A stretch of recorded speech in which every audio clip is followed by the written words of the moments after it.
आवाज मानदेशाचा। एका मागोमाग एक अशा एकूण 4 केसेसमध्ये कारागृहात बंदी असलेले लय भारी न्यूजचे संपादक तुषार खरात यांची मंगळवार 17 जून रोजी कारागृहातून मुक्तता झाली आहे। ते तब्बल 102 दिवस कारावासात होते। न्यायालयाने त्यांचा जामीन मंजूर करताना मंत्री जयकुमार गोरे तसेच पोलिसांवर गंभीर ताशेरे ओढले आहेत।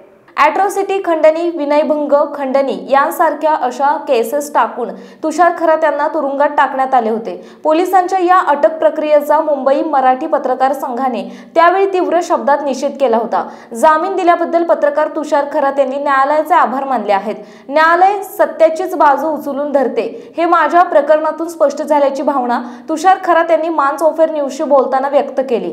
पत्रकार तुषार खरात पुढे बोलताना म्हणाले, माझ्या या संघर्षात एका रुपयाच्या मानधनाची अपेक्षा न ठेवता तब्बल 36 वकिलांनी माझ्या वकीलपत्रावर सह्या केल्या। तसेच राज्यभरातील विविध पत्रकार संघटना आणि सामाजिक संघटना, लोकप्रतिनिधी यांनी या संघर्षात मला आणि माझ्या कुटुंबाला भक्कम आधार दिला, त्याबद्दल मी या सगळ्यांचा आभारी आहे, असे खरात यांनी सांगितले। मान्स ऑफर न्यूज संपादक बापूसाहेब मिसाळ, वरकुटे, मलवडी।